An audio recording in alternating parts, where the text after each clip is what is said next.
Bonjour tout le monde, ici Francis Paquin et bienvenue au Balado Boxe Le Comte de 8. Cette semaine à l'émission, retour victorieux pour Francis Lafrenière des poids lourds expéditifs au Maryland.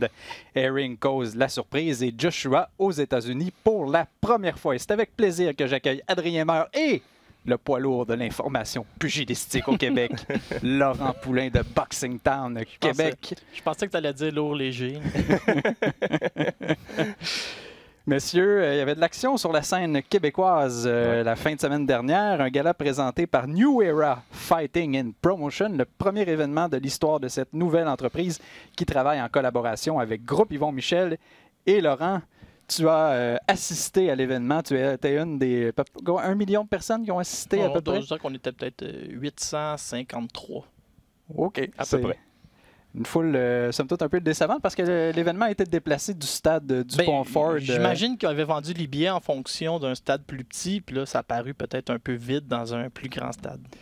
Et il y avait des combats quand même, somme toute, assez intéressants, notamment Francis Lafrenière là, qui revenait dans le ring après sa défaite, l'a emporté par décision majoritaire des juges contre un boxeur du nom de Orlando Vasquez. Et Lafrenière, il était peut-être temps que le combat se termine. Un nouveau Francis Lafrenière dans les premières rondes qui s'est servi de son jab, a même été dans les câbles un peu pour rouler avec les coups, mais quand le 4e round est arrivé, chasser le naturel, il revient au galop. C'était le bon vieux Francis qui mettait de la pression, lançait beaucoup de coups et à la fin du 8e, s'est fait pincer. Il restait une vingtaine de secondes. C'était temps que le combat finisse parce que il en a pris pour son rhume vers la fin, mais il y avait eu une longue inactivité, peut-être normale. Est-ce qu'il y a eu beaucoup de succès avec ce nouveau style-là? Tu te sens si à l'aise en jabbant? À l'aise, ce sera jamais Floyd Mayweather, là, Francis Lafrenière, mais disons qu'il a rajouté une corde à son arc, mais j'ai hâte de voir quand l'adversité va être plus haute. Pour moi, il va revenir rapidement lui-même. Parce que... Ouais, c'est dur de changer sa personnalité dans le ring, de devenir un autre boxeur. C'est pas loin dans ta carrière que tu peux faire ça, à moins de t'appeler Marco Antonio Barrera. Il n'y en a pas beaucoup qui ont réussi à faire ça. Est-ce qu'on a un peu évoqué la suite des choses là, pour Lafrenière? Parce qu'on sait qu'il a décidé de se départir de son gymnase pour se consacrer à temps plein à sa carrière de boxeur professionnel. Est-ce qu'on vise un titre mineur au prochain combat? Est-ce qu'on a parlé de ça? Non, ça, on n'a pas parlé de ça. J'imagine qu'il va être de retour en septembre. Je sais qu'Yann Pellerin était satisfait de sa soirée puis il veut faire d'autres galas bientôt. Donc, j'imagine que Francis pourrait être en finale cette fois-ci. Il y avait d'autres événements, évidemment, qui retenaient l'attention, notamment là, ce combat à revanche entre Jean-Michel Poulain et Jean-Michel Bolivar. On sait que tu avais fait une rencontre au sommet sur ton balado. Ouais. Est-ce que ça a été à la hauteur des attentes? La victoire de Jean-Michel Poulain par knockout. Le combat était bien meilleur que leur face-à-face sur le balado. C'est des gars qui parlent beaucoup mieux avec leurs poings. Mais oui, c'était très bon, mais on a vu que c'était un peu étrange. Dès le 2e round, Poulain commençait à être fatigué. Bolivar semblait... Il a perdu 2 des 3 premiers rounds, mais Bolivar, il était là, il frappait fort.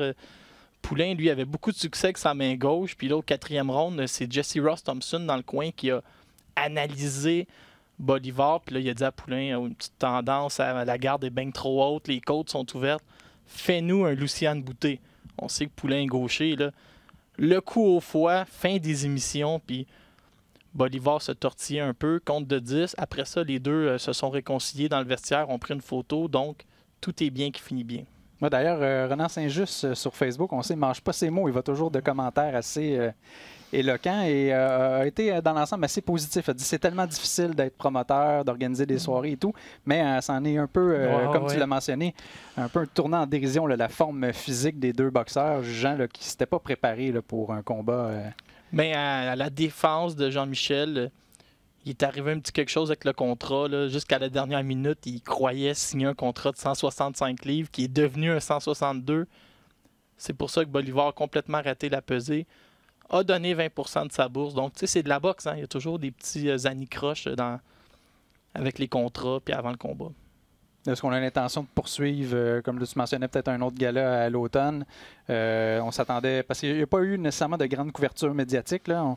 On suit les grands médias plus traditionnels ont un peu passé à côté de l'événement pour toutes sortes de raisons. On est comme en sandwich entre... il y a eu un événement d'Eye of the Tiger au casino. Il y en a un qui va suivre on par est occupé.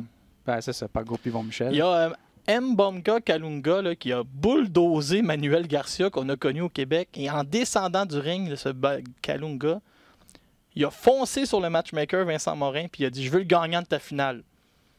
Là, Morin il a acquiescé. Fait que peut-être qu'on est déjà en train de créer des petites rivalités pour le prochain gala à Saint-Jean. Un peu comme on le faisait avec Rixa Promotion à la belle époque. Là, souvent, le gagnant d'un combat retrouvait le gagnant d'un autre.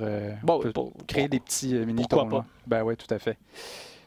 Sinon, sur la scène internationale, cette fin de semaine, il y a également eu beaucoup d'actions. Hein, comme Benoît Brunet les aime, des gros bonhommes en action. Je pense à Michael Hunter et Philippe Ergovic. Je fais le gag, je pense, chaque semaine depuis un mois. Dans le cas de Hunter, c'est intéressant parce qu'il avait été pressenti pour affronter Anthony Joshua en relève à Big Baby Miller. Mais aussi, on avait parlé de son nom pour Oscar Rivas. On dit qu'on avait accepté un combat entre Hunter et Rivas. Ça a été particulièrement expéditif tant pour Hunter que Ergovic. Et ce qui rajoutait encore une couche d'intérêt par rapport à ce combat-là, c'est que Hunter affrontait un certain Fabio Maldonado, un ancien combattant de l'UFC qui avait affronté Oscar Rivas à Toronto au mois de mai l'année dernière. Ça a été victoire par arrêt de l'arbitre au deuxième round. Hunter, c'était son 3e ou 4e combat chez les poids lourds depuis sa défaite contre un certain Alexander Usyk, qui a déjà pire d'envie. C'est quand même fort bien dérouillé. Oui, on a vu qu'il était beaucoup plus rapide. Maldonado, c'est un tough, mais c'est la première fois qu'il se fait passer le KO, Maldonado.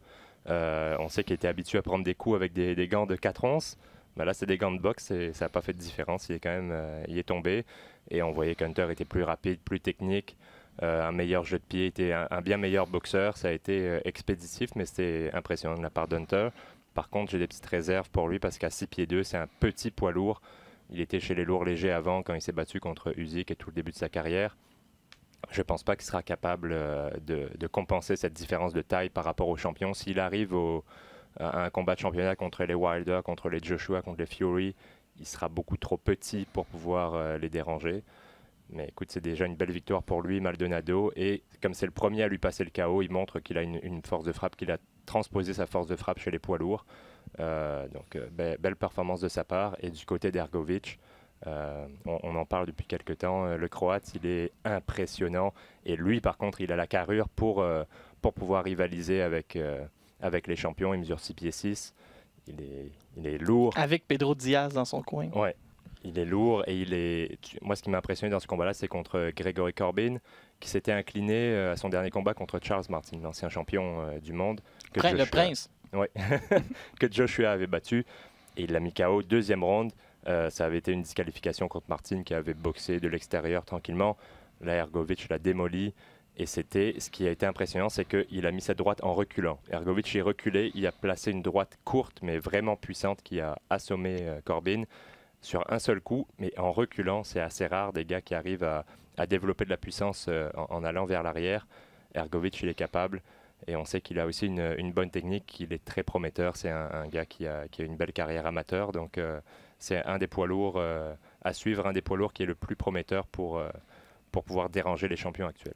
Moi, j'ai bien ri à la fin du combat de Michael Hunter. Je ne sais pas si vous avez vu, il y a eu une grosse infographie avec les coups de poing lancés et les coups de poing réussis. Et là, Michael Hunter, on a mis des gros carrés, mais c'était 0 en 2. Il a lancé 2 coups de poing en 4 minutes 40. Il en a réussi le chiffre de 0.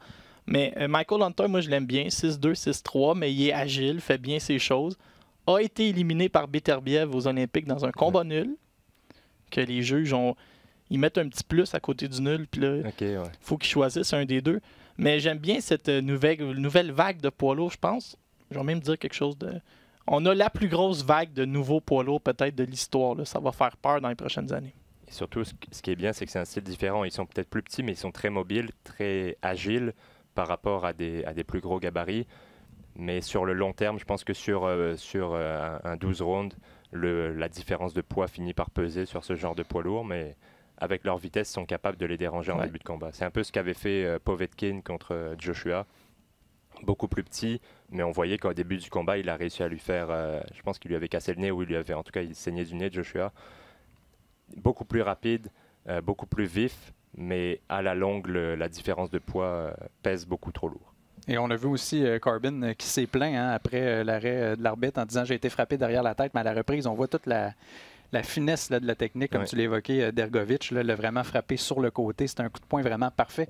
Dégage énormément de puissance en reculant. Ça fait beaucoup penser à Adonis Stevenson à une certaine époque.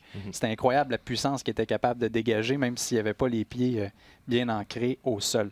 La finale mettait en vedette Devin Haney, on l'a dit la semaine dernière, un des plus beaux espoirs de la boxe professionnelle américaine. Il a passé une knock-out à Antonio Moran, mais son coin pendant tout le combat a démontré des signes d'impatience, trouvait qu'il n'en finissait pas assez rapidement, il était trop tranquille. C'est quand même particulier parce que le jeune homme, c'était son 22e combat en carrière, mais reste qu'il a 20 ans, apprend et tout, et déjà, là, on sort un peu le fouet là, pour... Oui, je trouve pas que ça soit particulièrement mérité parce qu'il dominait complètement le combat. C'est pas comme s'il faisait rien. Il avait des mains beaucoup plus rapides. C'est vraiment impressionnant la vitesse de ses mains. Il a un style in and out, il est très très vif, très agile et il dominait complètement Moran. Il travaillait bien au corps. Justement, je trouve que pour un jeune, il a fait preuve de patience. Moi, j'aime pas voir des jeunes qui se précipitent trop pour avoir un KO premier, deuxième round, qui prennent le temps d'installer sa boxe. Je trouve que c'est au contraire quelque chose de très bien pour lui, de montrer cette patience-là, de ne pas se précipiter. J'ai pas trop compris pourquoi son coin s'est un peu énervé comme ça, mais il a terminé le travail au 7e avec un...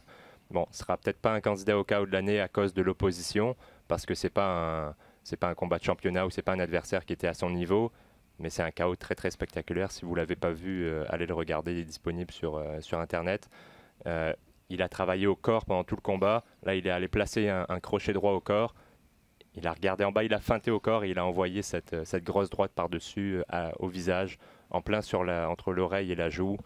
C'était, comme je disais tout à l'heure, fin des émissions. Là, Moran, il s'est écroulé tout doucement et il ne s'est jamais relevé. C'était impressionnant et à 20 ans, il est déjà très très bon. Il montre qu'il est complet comme boxeur. Une très bonne défense, une attaque très très rapide. Là, la puissance, elle est venue plus tard dans le combat, mais on voit qu'il cogne quand même avec autorité. Donc, c'est un boxeur très complet et qui est encore très très jeune.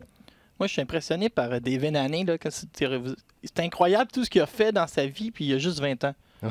Il est allé chercher sa licence de promoteur quand il avait 19 ans. Il a déjà des superbes voitures sport. Il a sorti avec une actrice porno qui a volé à un rapper. Ça a fait des histoires sur TMZ. Il a passé pro à 15 ans, mais ses 4 derniers adversaires, ça commence à être impressionnant. Il a battu Juan Carlos Burgos, qui a été champion du monde longtemps. Mason Maynard, qui était un gars crédible. On brûle les étapes. Puis je pense que si demain matin, je deviens promoteur puis qu'on me donne le choix d'en choisir juste un, je veux Devin Haney pour au moins les 15 prochaines années. Puis un jour, on va payer 150$ pour voir ce gars-là sur pay-per-view. C'est ma prédiction. Et ce qui est intéressant dans son cas, c'est que ces deux catégories, 135 et 140, il y a beaucoup de jeunes très prometteurs. Je vais noter quelques noms là. Donc Haney, Teofimo Lopez, Vergil Ortiz, Mario Barrios, Ryan Garcia avec Golden Boy. Ça fait quand même du monde qui va pouvoir... Tous ces gars-là vont finir par se rencontrer à un moment donné. Ils se sont invités déjà, lui et Garcia. On a vu les images passer de face à face. Donc ça va faire des confrontations très intéressantes, sans oublier les champions actuels. Il y a bien sûr Mickey Garcia, Lomachenko, etc. Il y a beaucoup de combats intéressants dans les prochaines années à faire avec ces gars-là. Puis on lui a mis le poids des épaules de faire la finale pour ce gars-là. On se souvient, c'était censé être les débuts de Alexander Usyk chez les poids lourds contre Carlos Takam. Mais là, on lui dit non, on change en plus l'événement qui était prévu dans le coin de Chicago pour un événement présenté au Maryland avec guichet fermé, si je ne me trompe pas. Donc, ça a été... c'était passablement de pression et je pense qu'il a relevé ce défi-là de manière assez impeccable. Il y avait également ailleurs, Jamel Herring, qui, tout était dessiné. Hein? Il affrontait le champion superplume Masayuki Ito. Et habituellement, du côté d'ESPN, on présente toujours le côté A de l'équation. On ne se complique pas la vie parce que les gens veulent voir des reportages, que ce soit sur Terence Crawford ou Vasily Lomachenko. Là, on a un petit peu évacué le champion. Puis on a dit, on va vous parler de Jamel Herring parce qu'on sait que c'est la fin de semaine du Memorial Day aux États-Unis. Je l'avais évoqué la semaine dernière. Herring, un ancien membre des Marines, qui était largement négligé pour ce combat-là et qui est parvenu à l'emporter par décision unanime des juges. Des pointages, il y a 216-112, mais il y a quand même un 118-110. Ça a été bien fait. Et sa jeune fille aurait eu 10 ans samedi, la journée où le combat a eu lieu. Là, tout était dessiné.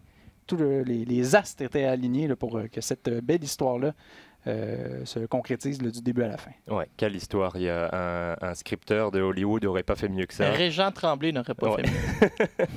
Tout était en place et le combat était le week-end du jour du souvenir. La journée où sa fille aurait eu 10 ans, tu l'as dit, sa fille qui est décédée tragiquement.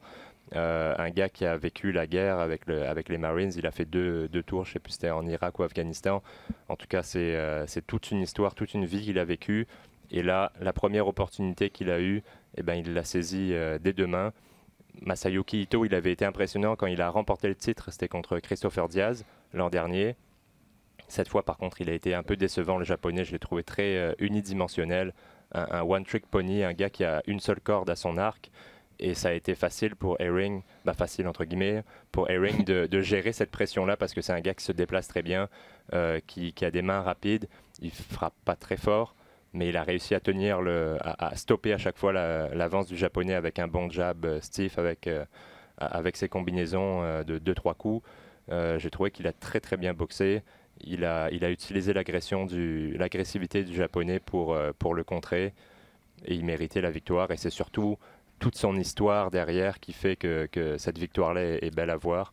Et c'est sûr qu'on allait mettre l'emphase sur lui avec cette histoire-là. Tu ne veux pas parler au public américain d'un japonais alors qu'il y a un américain qui a cette histoire-là à côté en face de lui. Donc c'est sûr que le focus allait être sur lui et il a tout fait pour qu'on se souvienne de cette histoire et de ce combat. Il y avait également en demi-finale, c'était le retour de José Pedraza. Bon, c'était son premier combat depuis sa défaite contre Vasily Lomachenko. Et c'est peut-être replacé là, dans l'équation pour un combat de championnat, à tout le moins un combat de très haute importance sur la scène internationale. Victoire par arrêt de l'arbitre au 9e round. Ça a quand même été bien fait là, pour le Portoricain. Il a dominé le combat de A à Z. Bien plus technique, bien plus rapide que son adversaire Lozada. Lozada, c'est un peu bizarre. Il a un physique, il n'utilise pas son physique unique. Il mesure 6 pieds et il se bat chez les légers. Et il n'utilise pas son jab, il essaie de se battre à l'intérieur. Il n'utilise pas sa grande portée. Mais par contre, c'est un peu comme Ito contre Herring. C'était un peu le même style de combat. Un gars qui avance tout droit et qui essaye de lancer des bombes. Et surtout la grosse main droite. Et en face, un gars beaucoup plus mobile, beaucoup plus technique, qui esquive et qui contre. Et Pedraza, ce qui est intéressant, c'est qu'il a réussi son premier KO en 5 ans. C'est assez rare de le voir enregistrer des KO. Et donc là, d'en avoir un, ça permet de renforcer un peu son aura. Il y a un drôle de surnom, le sniper, pour un gars qui a un KO par aux 5 ans. Ouais. Bah écoute, c'est un sniper qui fait pas de one-shot kill. C'est un sniper à l'usure. Ouais. Peut-être la seule chose qu'on peut disons, améliorer, c'est qu'il s'est beaucoup concentré sur le haut du corps de son adversaire. Plutôt visait continuellement le visage pour l'arrêter. Il aurait peut-être pu réussir à le faire beaucoup plus de bonheur dans le combat en s'attaquant au corps, un peu comme on avait vu dans d'autres combats précédemment samedi. D'autant plus qu'il est très longiligne, Lozada. Donc généralement, les gars qui sont fins sont moins résistants au corps. Et bon, il y en avait vraiment pour tous les goûts cette fin de semaine. Austin Trout qui affrontait Terrell Gaucha et ça s'est terminé un verdict nul partagé. Là, j'ai hâte de t'entendre, Adrien, là-dessus parce que il y a une carte de 95-95, une autre de 96-94 en faveur de Trout et l'autre juge a favorisé Gaucha 99-91. Qui a raison? Qui a tort? Moi, je l'aurais donné à Gaucha ce combat. Je trouve qu'il l'a dominé. Peut-être pas 99, mais je lui dirais 3 rounds à Austin Trout. Je trouvais que Trout avait l'air vieux, c'était plus le même Austin Trout qu'on avait vu avant. Il a vraiment paru vieux dans ce combat. Et Gaucha, lui, l'a battu à son propre jeu, Trout. Il est resté à l'extérieur, a été juste plus rapide que lui, a été toujours premier sur la gâchette. Et je trouvais qu'il avait tout fait pour l'emporter. Mais écoute, c'est encore un combat nul sur une carte de PBC. Ça commence à faire beaucoup. Là, on parle dans les dernières semaines. Je vous ai noté quelques noms. Korobov contre Halim, où je trouve que Korobov aurait mérité de l'emporter. La nulle après la pause. Ouais. Mendes contre Peterson, Ugas contre Porter. Ça commence à faire beaucoup de combats nuls sur les cartes de PBC, où c'est à chaque fois le boxeur d'Alaimon, le boxeur qui est le côté A de l'équation, qui aurait mérité de perdre et qui décroche un combat nul. Ça me paraît un petit peu douteux. Et sinon, on surveillait aussi Chardell Booker, jeune boxeur. Est-ce que tu as aimé ce que tu as vu? Ouais, je trouve que ça a été la meilleure performance que que j'ai vu de sa part dans sa carrière. C'était contre Wale Omotoso, le Nigérian. Bon, Omotoso s'était pas battu depuis décembre 2017. C'était un adversaire taillé sur mesure pour Booker pour qu'il paraisse bien, mais il a saisi cette occasion-là.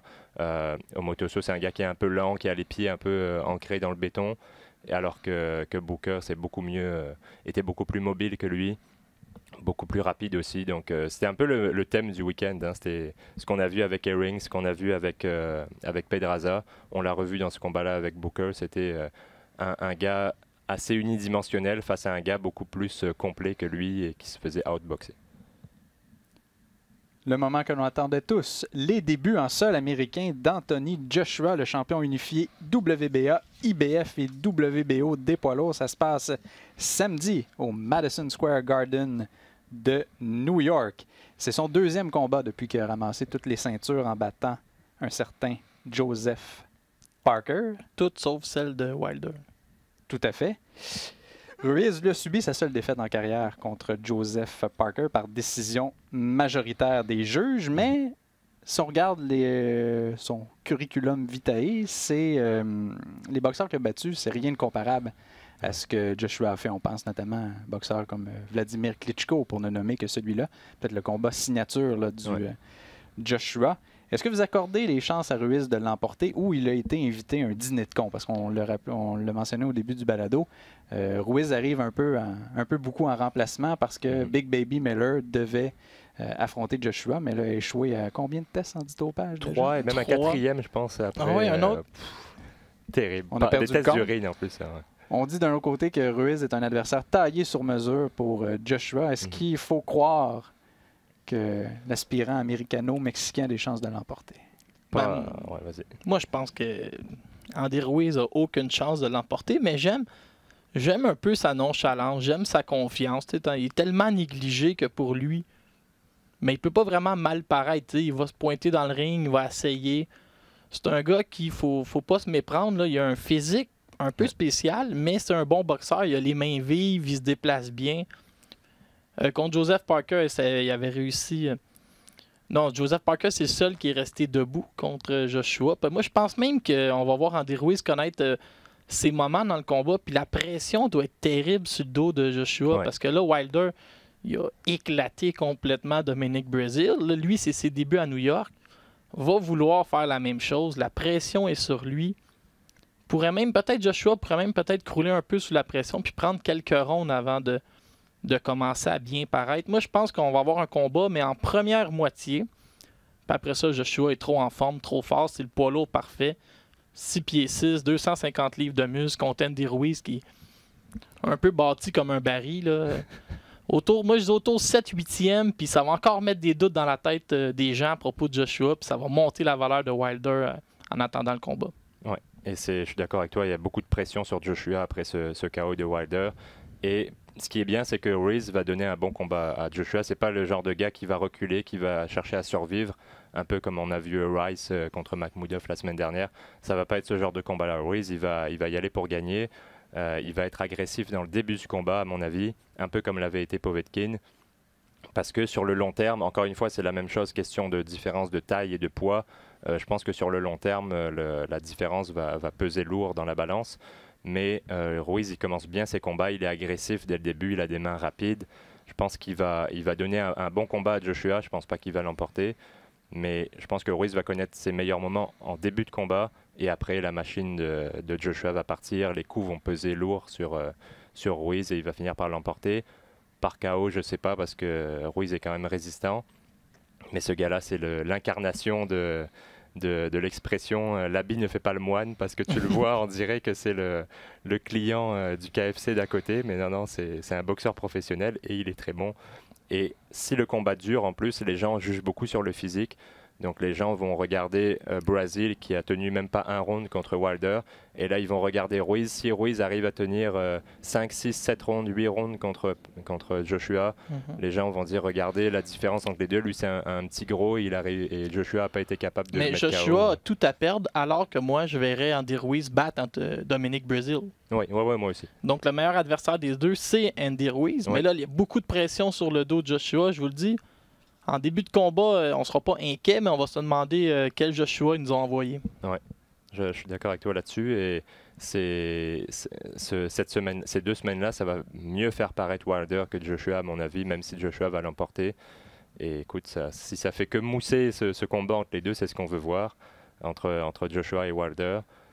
Malheureusement, avec toutes ces questions de réseau de télé et de promoteurs, c'est pas gagné d'avance, mais... Ben là, les millions augmentent à chaque semaine pour l'offre qu'on a fait à Wilder. Peut-être que Wilder, il fait la bonne chose d'attendre. Nous, on est rendu à 50 millions sur la table. Ouais. Là, il fait mousser ce combat-là. Il fait bien ça. Mais à un moment donné, il va falloir signer. Il va falloir poser la signature en bas du contrat. Est-ce qu'on va attendre 5 ans, comme ça a été le cas pour le combat entre Floyd Mayweather et Manny Pacquiao? Est-ce qu'on a pris un peu une page de ce script-là pour justement faire monter les enchères? Faire mariner. Ouais. À un moment donné, si tu fais mariner un peu trop longtemps, ta viande n'est pas assez de date. Ouais. D'un autre côté, on dit beaucoup, avec raison, bon, il y a beaucoup de pression sur les épaules d'Anthony Joshua avec ses débuts en sol américain. Ça reste malgré tout le gros marché international à conquérir pour toutes sortes de raisons, même si le marché britannique est maintenant devenu très, très important. Oui. Mais je me demande à quel point on peut-être surévalue ce facteur pression-là dans la mesure où il s'est quand même battu au stade Wembley devant je ne sais pas combien, 90 000 personnes. Ouais. 80 000 personnes contre Vladimir Klitschko. On l'avait vu à son combat suivant, à Cardiff au Pays de Galles. Takam, c'était pas l'adversaire qui avait été déterminé au début. Là. Il y a eu une blessure, si je me souviens bien. Takam, qui est vraiment pas un mauvais boxeur, qui s'entraînait, lui, en parallèle pour arriver comme adversaire de remplacement. C'est quand même fort bien débrouillé. Joshua a quand même un peu le sort d'Eddie Hearn entre les mains, même s'il y a beaucoup d'autres boxeurs qui excellent. Ça reste lui le fer de lance de l'entreprise, ça reste le visage qui génère des millions et des millions de dollars. Il connaît le tabac et surtout, il n'a pas affronté des chaudrons là, dernièrement. On parle des boxeurs comme Povetkin, Parker, Takam, Klitschko. C'est tous des boxeurs là, qui ont connu... Même Dillian Whyte en début de carrière, c'était énorme. Avant d'être champion. Ouais. Mais moi, c'est plus au niveau du comparable. C'est que tu peux pas faire mieux que Wilder qui a sorti Brésil du ring. Est-ce qu'il va vouloir aller trop vite, prendre des chances? Parce qu'Andy Ruiz, à cause de son physique aussi, c'est un peu... Tu as beau le battre, même si tu le bats bien, les gens vont juste se rappeler un peu du physique. Nous, on le connaît, mais pour le commun des mortels, c'est un gars qui est qui semble à mauvaise condition sur le ring. J'ai l'impression que Joshua, il n'a rien à gagner dans ce combat-là. Il peut juste perdre un peu de sa valeur. D'un côté, est-ce que ça prouve la foi totale qu'on a en ce boxeur-là? Parce que c'est pas la première fois, comme je mentionnais, qu'on arrive, on dit, on a prévu un événement contre un boxeur et là, ça tombe à l'eau. On amène un adversaire de remplacement. On a tellement confiance en son talent qu'on se dit, il va s'en sortir, il va dominer. Ouais. Est-ce que c'est justifié. Ça prouve c'est à quel point c'est un boxeur exceptionnel? Parce qu'il a déjà battu des gars de meilleur niveau que Ruiz. Donc on n'a pas peur de le faire affronter ce gars-là, même si c'est un changement d'adversaire. C'est pas du tout le même type d'adversaire entre un gars de 300 livres et Ruiz. C'est pas non plus le même style. C'est pas grave, on sait que Joshua, c'est un gars qui s'adapte très bien à l'adversaire. Au fil des rounds, il voit l'ouverture, il prend peut-être 1 ou 2 rounds d'observation où il va prendre des informations pour pouvoir ensuite profiter des points faibles de l'adversaire. Et c'est pour ça qu'il peut s'adapter à n'importe quel boxeur en face de lui. On n'a pas peur d'Andy Ruiz dans son coin. Est-ce que le facteur juge pourrait être déterminant? Parce que je me souviens bien, le dernier combat contre Povetkin, les cartes étaient... Bon, ça a été une victoire par arrêt de l'arbitre, mais les cartes étaient quand même largement en sa faveur, même si beaucoup d'observateurs avaient Povetkin en avance ou tout le moins égalité à ce moment-là. Est-ce que les juges américains vont faire fi? C'est très difficile de battre un boxeur qu'on sent qu'il va être impliqué dans un méga combat après. Ouais. Moi, l'exemple qui me revient tout le temps, c'est Felix Sturm qui avait semblé avoir battu Oscar de la Hoya, mais c'était impossible. Le combat était déjà signé contre Bernard Hopkins, fait que t'as perdu. Là, il y a des rumeurs que Wilder puis Joshua sont plus près d'une entente qu'on pense. Moi, c'est ce que Rob McCracken, son entraîneur et conseiller, a dit aujourd'hui. C'est certain que si tu as le méga combat à 50 millions chaque, Andy Ruiz, il est mieux d'appuyer pas mal sur l'accélérateur s'il veut ramasser des 19 sur la carte des juges. Ça sera pas facile. Ouais. Pour faire tomber un combat comme ça, il faut faire ce qu'avait fait quand Tyson avait perdu à Tokyo. Il faut terminer par KO. Et puis, ou le bon vieux Winky Wright avait fait sur Félix Trinidad. Il faut que la domination soit complète pour qu'on qu'on brise le scénario qui est déjà écrit. Ou encore ce que Salido avait fait contre Lomachenko, là, jouer complètement. Comme tu dis tout le temps, Francis, mettre le livre de règlement aux poubelles. Bon, j'ai mes béquilles comme tout le monde. Ah oui, mais c'est correct. Sinon, ça reste comme fidèle à son habitude. DAZN a une sous-carte qui est très, très intéressante. Ouais. À commencer par Callum Smith, un nom dont on a beaucoup entendu parler, mais qui, je l'avais oublié, s'est pas battu depuis qu'il a vaincu George Groves pour remporter la Super Série mondiale de boxe. Et ça reste la première défense de son titre des super moyens de la WBA. Et il affronte un boxeur qu'on connaît quand même un peu beaucoup au Québec, Hassan N'Dam, qui lui a battu Martin Murray à son dernier combat en décembre, avait disputé 2 combats quand même assez intenses contre le champion japonais, ou plutôt l'ex-champion japonais Ryota Murata. Avait gagné le premier, mais c'était extrêmement controversé. Et le japonais a réglé le dossier à la revanche. On sait que N'Dam, c'est un excellent boxeur. Il avait quand même arraché plusieurs rounds à David Lemieux dans son combat. Hein. Si on excluait les chutes au plancher, ça aurait pu finir facilement nul. C'est un boxeur qui a du cœur, hein, on se rappelle, contre Peter Quillin, s'est relevé 459 fois. 6 fois. 6 Et fois. si tu te rappelles, il avait accusé...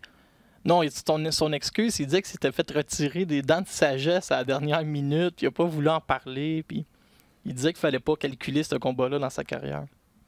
Les dents de sagesse. À la dernière minute. Il n'y a pas eu d'abcès pendant le combat, c'est incroyable. On ça veut connaître le nom de son dentiste. Les dentistes Lapointe, probablement. Mais reste que N'Dam a fait une petite incursion chez les super moyens, mais c'était rien de significatif il y a quelques années. Mais là, la différence de gabarit entre les deux boxeurs va être énorme parce que Smith, là, c'est une pièce d'homme, comme Laurent. Mais quand tu vois là, du matchmaking en boxe, pour faire bien paraître un boxeur, c'est exactement ça. Ouais. Tu sais, N'Dam, c'est un bon boxeur, on le connaît, mais il s'est fait passer le KO par le japonais Murata, qui était à 158 livres sur la pesée. Le combat suivant, il a clairement gagné contre Martin Murray, même si sur BoxRec, c'est marqué décision majoritaire. Il a gagné ce combat-là. Mais là, on le ramène contre Callum Smith. Un monstre de 168 livres qui doit réhydrater quasiment à 186 puis qui frappe avec des enclumes des mains. N'Dam est allé au tapis combien de fois en carrière? Peut-être 20 fois. Je pense qu'on peut approcher le 20. Là. C'est 4 juste Quillin, puis le mieux, t'es à 10. Fait que tu continues à calculer. Fait que l'adversaire idéal pour faire bien paraître Callum Smith, puis moi, je vais l'écouter, le combat, je suis intéressé, mais la première droite qui va passer, là, ça va être effrayant, mais N'Dam se relève tout le temps. Fait que ce qui est intéressant dans ce combat-là, c'est combien de fois il va se relever. Puis il pourrait se rendre à la fin puis tomber 5, 6, 7, 8 fois. On va voir, on dirait qu'il trouve, il y a peut-être comme un spring dans le dos, hein, il trouve toujours le moyen de se remonter. Mais c'est vrai que la différence de gabarit, Callum Smith, il est énorme pour un super moyen. Et là, on le fait combattre contre un moyen qui vient de monter de catégorie. Donc, c'est pas un combat égal au niveau de la carrure. Après, c'est vrai que N'Dam se déplace bien, a un bon jab, il aime boxer de l'extérieur, mais il ne va pas être capable de le faire contre Smith qui a des trop longs bras, qui est juste trop grand et trop large pour lui. Donc c'est vrai que c'est un combat de retour pour Smith qui ne s'est pas battu depuis un petit moment. On ne lui a pas choisi l'adversaire le plus dangereux, mais un adversaire qui est un ancien champion, qui a un nom connu. En plus, il est un peu à la dernière minute, l'annonce du combat. Donc tout est fait pour que Smith l'emporte. Mais il faut dire aussi que pour lui, tout a changé dans le portrait des 168 livres. Gilberto Ramirez est monté chez les 175. Jesse Hart l'a suivi là-bas aussi. Il y a eu des ceintures qui ont changé de main récemment. Justement, Caleb Plant a déjà un combat de prévu. Anthony Direl, lui qui est l'autre champion, ne se battra pas avant l'automne. Alors ça lui laisse peu de possibilités à Callum Smith. Donc on s'est rabattu sur Hassan N'Dam qui est un adversaire crédible avec le nom et tous ses accomplissements du passé. En même temps, il reste quand même des affrontements potentiels extrêmement intéressants pour lui à la maison en Grande-Bretagne. On pense évidemment à Billy Joe Saunders, qui est récemment devenu champion de la WBO, qui a manifesté le désir d'affronter Smith parce que, bon, Saunders a, comme expliqué, a déjà été champion, c'était dans sa deuxième catégorie de poids, le veut passer au combat payant, ou encore Chris Eubank, fils, la promotion serait probablement très très intéressante, donc petite incursion. Il y en a un autre encore plus payant, Canelo. Ouais, mais si Canelo décide de remonter à 168... Oui, mais c'est deux noms qu'on a déjà mis dans la même phrase. peut-être en Angleterre devant 90 000 personnes. Mais est-ce que Canelo voudra vraiment affronter un monstre de la sorte parce qu'il va concéder l'avantage? Mais Canelo, il est tellement sûr de lui que des fois, il met Kovalev dans des phrases. Moi, je pense que peut-être qu'il pourrait être convaincu. C'est la pire idée qu'il pourrait avoir, là, parce que Smith frappe très fort, mais Canelo a vraiment l'air d'un gars qui est sûr de lui. Ouais. Faut le ralentir. Pour aller affronter Mayweather quand il avait 22 ans? À 152 livres Ouais. sur un... D'ailleurs, il à avait l'époque, l'air d'un- on ne voulait pas le mesurer du côté de dans son Golden Boy. équipe, Oscar de la Hoya voulait absolument savoir. C'est lui qui a insisté parce qu'il avait compris, un peu comme aux échecs, il avait calculé plusieurs coups à l'avance que même s'il perdait ce combat-là, ce serait extrêmement bénéfique pour sa Après carrière. sa défaite, il a pris un adversaire qui était à peu près le plus stylistiquement difficile en Iris Landy Lara. Fait qu'il s'est quand même compliqué la vie après une défaite. Fait que Canelo, c'est pas le boxeur moyen. Là. Canelo, il a peur de rien, puis je pense qu'il refusera jamais personne. C'est probablement la raison pour laquelle c'est le boxeur le plus populaire de la planète. Ouais. C'est parce que justement, il veut relever des défis. Là. Il ne se contente pas de peu comme on a malheureusement Trop souvent dans le monde de la boxe professionnelle. Sinon, Chris Algieri, le nutritionniste, lui, poursuit son retour depuis sa pause là, qui a duré quoi? 1 an et demi après qu'il ait perdu contre Errol Spence Fist, quoique beaucoup de boxeurs prennent une longue pause après s'être frottés contre ce boxeur-là, qui est l'un des meilleurs livre pour livre de la planète. Il affronte Tommy Coyle. Il va défendre son titre international des super légers de la WBO, combat présenté à New York. Chris Algieri, qui est originaire de la grande région de New York, on s'arrange pour que Pour plusieurs vendre des billets. Ouais. plusieurs billets soient vendus. C'est un no-brainer de l'avoir sur une carte. Oui, et puis là, c'est un combat qui va être relativement facile pour lui. En tout cas, il est plus talentueux que son adversaire. Donc, c'est un beau cadeau au public local de faire gagner le boxeur de la ville. Donc, c'est bien qu'il soit là. Et puis, c'est Un petit bonbon. Ouais, exactement. Il y a également la championne unifiée des poids légers, Katie Taylor, qui affronte elle la championne du WBC, Delphine Pearson. Donc, occasion pour Taylor d'ajouter une ceinture autour de sa taille. Et Mais la Belge a une fiche de 43-1. Ouais. Mais quand tu regardes la fiche, tu sais, c'est des fiches, disons que c'est un peu gonflé. Elle a beaucoup d'adversaires, peut-être avec des fiches de 500 sur sa fiche.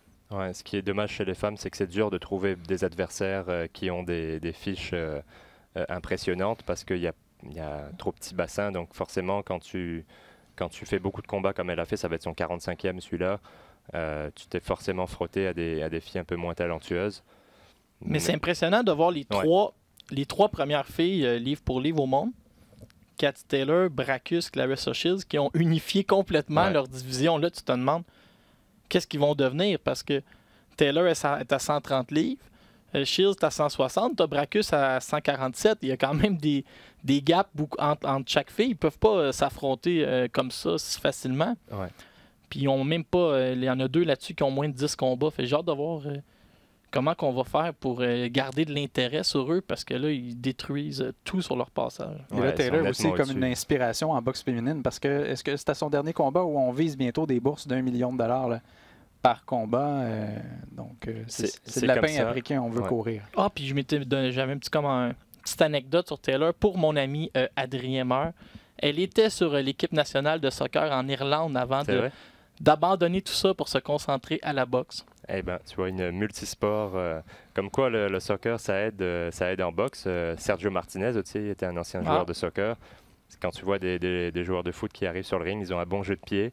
C'est très important en boxe. Donc, tant qu'ils kickent personne. Ouais. Et ça va être aussi une occasion pour les spectateurs qui vont se rendre au Madison Square Garden de voir à l'œuvre en chair et en os Josh Taylor, le mi-moyen, qui affronte un vétéran qu'on a vu plus d'une fois au cours des dernières années, Ray Robinson. Et ce combat-là est plus serré que les gens pensent. Oui, Robinson avait bien fait. Hein? C'est Josh Kelly. Josh Kelly, j'ai écrit Josh Taylor. Ça va bien. Josh Kelly qui est un de ceux qui résistait à Vasily Lomachenko chez les amateurs. Puis probablement que si Lomachenko n'avait pas existé, Kelly aurait été un des gars les plus médaillés de l'histoire.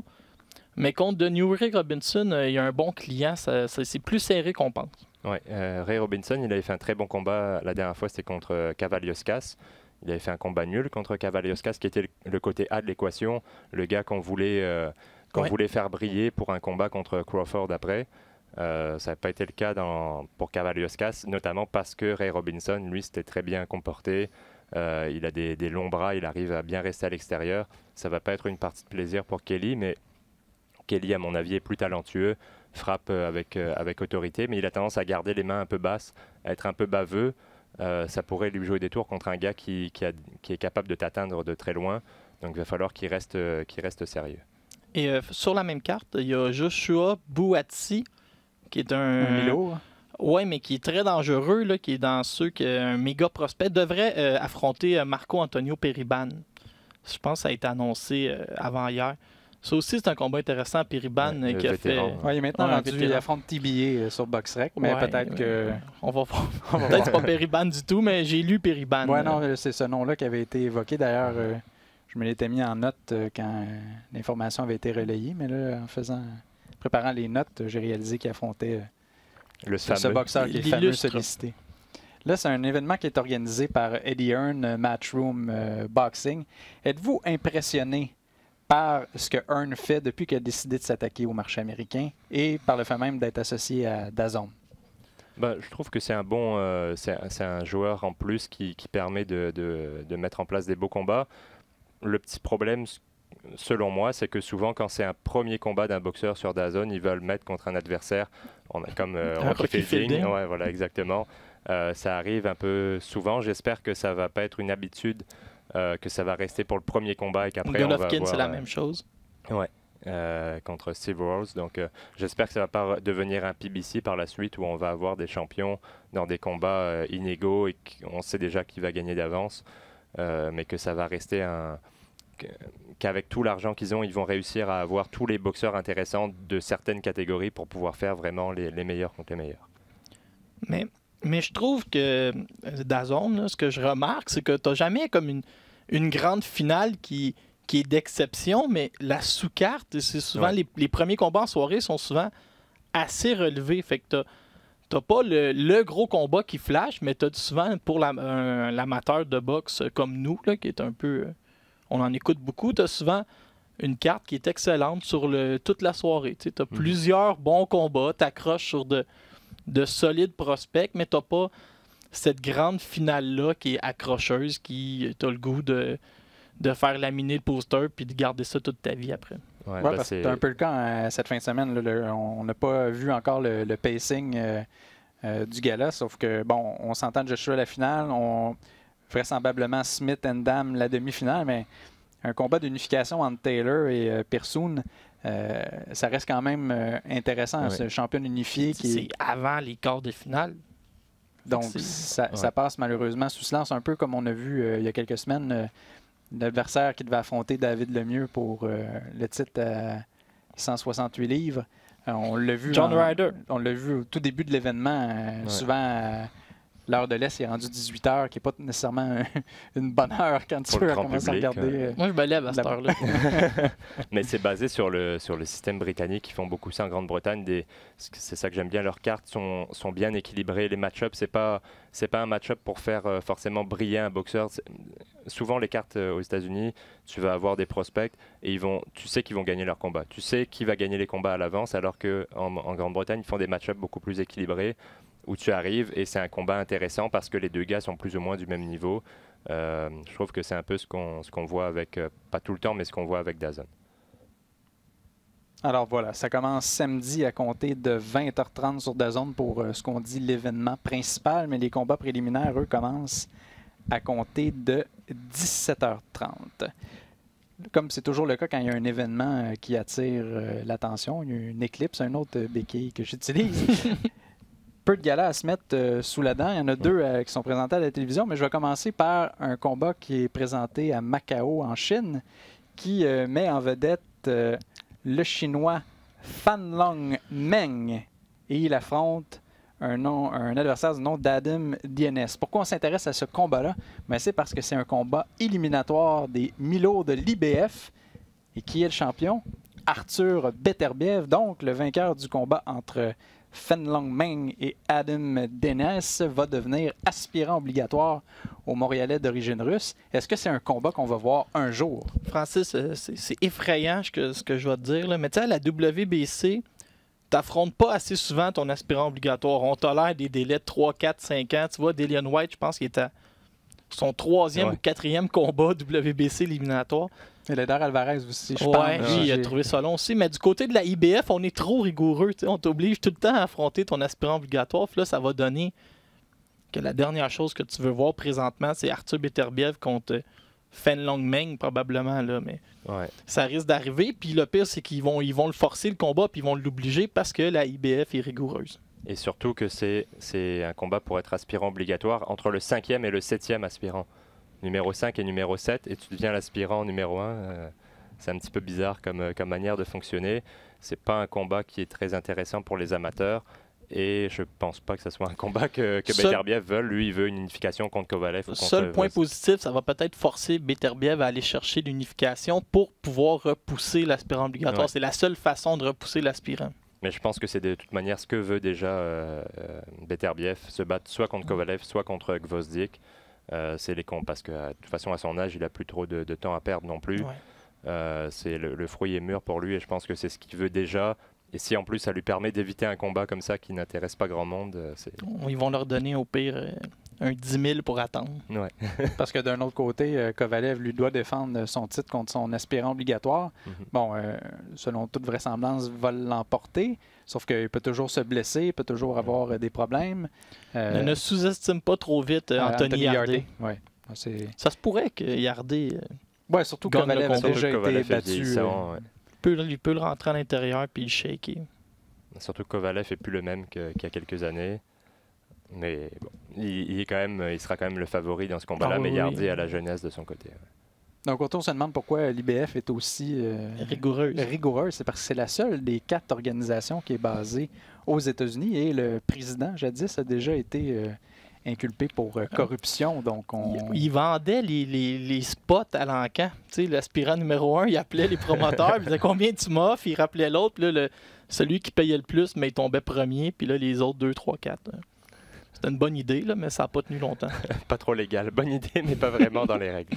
Et d'ailleurs, puisqu'on parle d'IBF, malheureusement, j'ai oublié le nom. J'ai juste Daryl Peoples en tête, mais il y avait quelqu'un qui venait sanctionner les combats de championnat. On l'a vu régulièrement à Montréal. J'ai un blanc de mémoire incroyable. Et ça s'est un peu terminé dans le tumulte de son association avec l'IBF. Je vais essayer de retrouver le nom. On l'a jamais revu. On l'a jamais revu, et on dit que cette absence-là, ce qu'on a cru comprendre en parlant à différents intervenants du monde de la boxe qu'on côtoie ici au Québec et à l'international, parce que des fois, ils viennent encore ici, les gens de l'extérieur, malheureusement.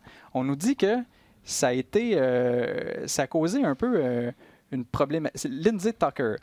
Ah oui.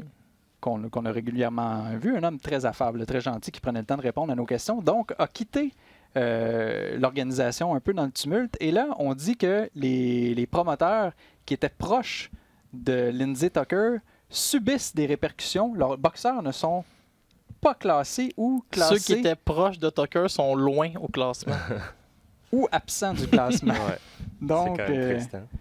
On voit que malgré le fait que c'est censé être une organisation qui est respectable, qui a des règles établies, notamment pourquoi l'aspirant 5 et tout, c'est fou. Un peu comme Mathieu Germain, je pense qu'il a gagné le titre IBF international en pensant que ça allait être classé dans le top 15, puis là, ça fait 7 mois qu'il attend, puis à chaque mois, il n'est jamais classé.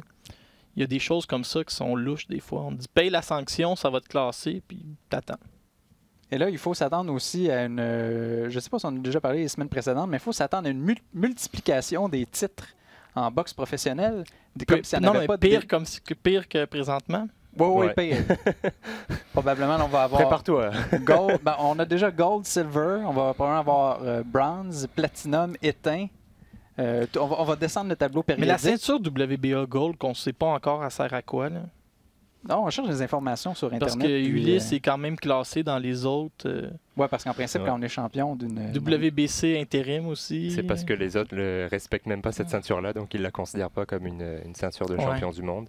Mais c'est aussi en partie parce que les réseaux de télé veulent avoir des ceintures à mettre en jeu. DAZN et ESPN exigent que chacune de leurs finales y ait un titre en jeu. Donc, on pourrait avoir un combat là, hors catégorie, par exemple, entre Alexander Usyk et un Dillian Whyte. Mais même si on se dirait, hey, wow, c'est un événement là, grandiose, je veux y assister, ça m'intéresse et tout, ben, les réseaux de télé exigeraient un titre. Ben, il y en a plein. WBC Silver. Ouais. Diamond. Super champion, champion régulier, il y a tout ce que tu veux. Mais c'est dommage parce que ça dilue le produit et le public s'y retrouve plus. Il s'y retrouve déjà plus maintenant. Alors si en plus tu ajoutes d'autres ceintures un peu loufoques, tu vas avoir une ceinture pour tous les combats et les gens ne sauront plus qui est le vrai champion. Tant que les promoteurs vont payer les frais de sanction, tu t'en sortiras pas. Même moi, j'avais pensé faire une ceinture Boxing Town, demander 5000. Puis la journée que quelqu'un téléphone, je vais sanctionner tout ça, on va ramasser l'argent. Tu t'en sors jamais. Les gens continuent à payer pour acheter des ceintures. Oui, malheureusement, ça reste un pouvoir d'attraction. Malheureusement, c'est ce qui souvent intéresse les gens à des boxeurs que souvent on n'aurait pas porté attention, malgré le fait que ce soit des espoirs de premier plan. Ben, dès que la journée qu'il y a un titre de champion du monde qui est accroché, soudainement, là, on est marqué puis on veut voir. Mais c'est dommage qu'il n'y ait pas, on va encore plus loin, mais qu'il n'y ait pas une seule fédération qui chapeaute tout ça et où il y a un champion et où après tu as un classement défini. Les gens seraient intéressés à avoir un combat entre le 3e et le 4e meilleur poids lourd s'ils voient que c'est numéro 3 et 4. Sauf que là, il va être numéro 3 et 4 de telle fédération, il ne va pas être classé dans l'autre, donc les gens ne savent plus. Mais moi, je me fie de plus en plus aux revues. Tu sais, je prends le Ring Magazine, je prends le classement d'ESPN, puis là, je me faufile un classement avec les deux, puis je me fais mon top 10, puis je suis content. Ouais, mais il faut que tu fasses le travail de toi-même. C'est pas déjà fait par une organisation. On est obligé de travailler un peu. Comme par exemple, on peut voir dans l'UFC, ben, bien sûr, ils n'ont pas tous les combattants d'arts martiaux mixtes. Ils sont censés avoir les meilleurs, ils ne les ont pas tous, mais le classement est quand même clair. Il y a un champion, un numéro 1, un numéro 2, et le système de progression est clair aussi. C'est que c'est deux gars qui ont gagné qui vont s'affronter, deux gars qui ont perdu qui vont s'affronter, et tu gagnes la position de celui que tu as battu. Donc c'est quand même quelque chose de plus clair à suivre pour le public que là en boxe où c'est un peu, tu as plusieurs fédérations, plusieurs règles différentes, des classements qui parfois font pas de sens. C'est beaucoup plus dur pour l'amateur moyen de s'en sortir. J'ai souvent des gens qui me posent des questions en me disant « Ah, ce combat-là, ça va être pour une ceinture. Ouais, mais il y a un des deux boxeurs, je le connais même pas. » Alors qu'un combat beaucoup plus intéressant où il n'y a pas de ceinture en jeu, ben, les gens ne vont pas s'y intéresser parce qu'ils ne connaissent pas forcément les deux boxeurs. Donc, tour d'horizon des galas à surveiller cette fin de semaine. Ça va commencer samedi sur ESPN+. Un combat entre Jay Harris et Angel Moreno. C'est un combat pour le titre européen des mouches. Rencontre au sommet entre le Gallois Harris et l'Espagnol Moreno, qui lui a été facilement vaincu par Charlie Edwards à son dernier combat. On dit de Harris, c'est moi qui ai trouvé la comparaison, ce serait le Francis Lafrenière de Swansea. C'est un boxeur agressif qui se bat à l'intérieur, il frappe au corps. Est-ce qu'il est gentil? Je ne sais pas. Mais si, il n'est pas aussi gentil que Francis. Et combat revanche qui va opposer le Gallois Craig Evans à l'Irlandais Stephen Orman chez les poids légers. Il risque d'y avoir des flamèches. Avec les Gallois, c'est souvent agressif et de la boxe qui est belle à voir. Et un événement de PBC, on en parlait un peu plus tôt. Devon Alexander qui affronte Ivan Redcash s'est présenté à compter de 20h sur Fox Sports 1. Pas de diffusion canadienne pour ces événements présentés sur la chaîne câblée sportive américaine. J'avais oublié que Devon Alexander, je me souviens qu'il avait été champion chez les mi-moyens, mais était champion quand même unifié chez les super légers il y a de cela plusieurs années. Quand il était champion de la IBF, il avait essayé de piéger Kevin Bizier en l'appelant à 4 ou 5 jours de distance. Ça avait été refusé. Oui, je m'en souviens ça. Mais il est usé maintenant, Alexander. Oui, parce qu'il a perdu son dernier combat contre André Berthaud. C'est une décision partagée. Oui, qui était méritée. Et on a du côté de groupe Yvon Michel, je sais qu'ils ont négocié très fort pour que ce soit Michael Zouski qui affronte Devon Alexander ce soir-là. Ça n'a pas fonctionné. Ça aurait été intéressant parce qu'Alexander est sur la pente descendante. Il a gagné 2 victoires dans ses 7 derniers combats. C'est vraiment pas beaucoup pour un ancien champion. Il demeure crédible. Oui, il y a encore le nom. C'est un gars qui a une belle technique, mais qui n'a pas forcément la mentalité d'un champion. Il n'est pas très agressif. Il est souvent passif, trop passif, et ça lui coûte des combats. Ça lui avait coûté le combat contre Berthaud, d'autres avant. Et en face de lui, Redcash, un autre gaucher, donc ça va être un duel de gauchers, c'est intéressant. Mais Redcash, il est assez bon offensivement, il frappe assez fort, mais il n'a pas vraiment de défense. Ce qui est bien, c'est que ça donne des combats intéressants. À voir son combat contre Molina, les deux étaient allés au tapis.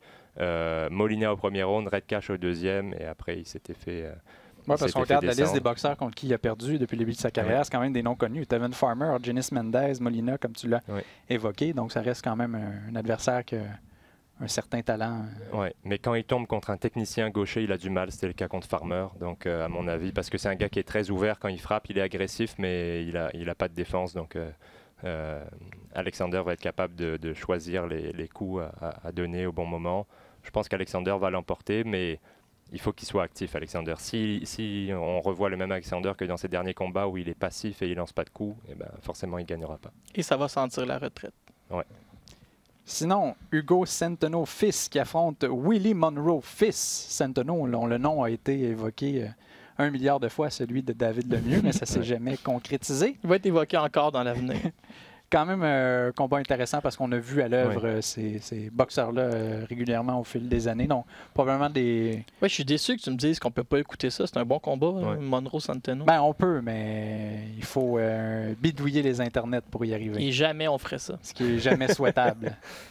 On n'oserait pas. Mais ouais, c'est un combat c'est un bon match-up, je trouve, un combat qui est équilibré. C'est deux gars qui ont déjà eu leur chance pour des ceintures. Bon, c'est juste une ceinture intérimaire pour Centeno, c'était contre Charlo, où il s'était fait geler au deuxième round, un terrible KO. Mais du côté de Monroe, il s'est déjà battu lui aussi contre Golovkin, sa seule défaite par KO. Je pense que Monroe est un peu plus solide que Centeno. Centeno, il est très grand pour la catégorie, il fait 6 pieds 1. C'est un gars qui est très longiligne, mais qui a quand même une bonne force de frappe. À voir son KO contre Emmanuel Halim, je ne sais pas si tu t'en souviens. Ah, il y a un crochet. Et Monroe a battu l'adversaire de Steven Butler. Là, oui, Kopilenko. Exact. Il l'avait battu relativement facilement. C'est un gars qui a une bonne technique, Monroe, un gaucher, qui n'a pas de force de frappe. Par contre, 6 KO en 23 victoires, c'est vraiment pas beaucoup. Quand tu vois le physique des deux, Monroe est beaucoup plus découpé, alors que Centeno, il est tout longiligne, vraiment pas très musclé. Pourtant, c'est celui qui frappe le plus fort dans les deux.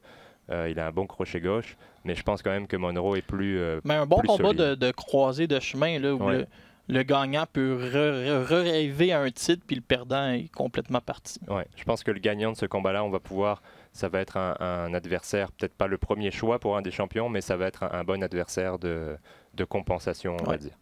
Et en ouverture de ce programme triple, le poids lourd nigérien Honoriyode Ewarime, qui lui affronte Rodney Hernandez et pas beaucoup de parallèles à dresser avec Ajagba, l'autre poids lourd nigérien qui fait sensation. Parce que si on regarde la fiche des adversaires combinés de cet homme, c'est pas mal 0 victoire, 400 défaites et 33 verdicts. Mais Francis, Rodney Hernandez, c'était un de mes choix pour venir résister à Arslanbek Makhmoudov au Québec. C'est un gars qui, tu vas voir, c'est épatant. Il a des gros noms sur sa fiche, puis il est dur à envoyer au tapis. Un Brutus. Justement, il a affronté Ajagba, puisque tout est dans tout. C'est le seul qui l'a arrêté. Donc, il a affronté aussi Jonathan Rice, qu'on a vu il y a quelques... C'est un gars qui est dur à envoyer au tapis. Match nul avec Daweshko contre Zilezang, le médaillé de bronze olympique. Ce sera une belle occasion de voir la vraie valeur de ce poids lourd nigérien. Si a de la difficulté, ben on va se douter que la carrière nord-américaine risque d'être plus ou moins courte. 16 victoires par knockout en 17 combats. Et j'aimerais le voir boxer au Québec pour entendre certains chroniqueurs nous nommer son nom de famille pendant 10 rondes. S'ils sont aussi bons que moi, ça risque d'être laid. Ouais. Donc, c'est ce qui complète le tour de l'actualité cette semaine. Comme à l'habitude, je vous invite à visiter notre page Facebook, le compte de 8 ou encore nos différents comptes Twitter, que ce soit @FPaquin, RDS, @BoxingTown, QC ou encore @AdrienMeur. Je vous rappelle que c'est possible de nous écouter chaque semaine sur Spreaker, iTunes, Google Play, Music, YouTube, la zone vidéo de rds.ca ou n'importe quel outil pour écouter votre balado préféré, donc au nom d'Adrien Meur, de Laurent Poulain et de l'hermétiste de la mise en onde de Tim Fournier. Ici Francis Paquin qui vous remercie d'avoir été des nôtres et qui vous dit à la prochaine. Ciao.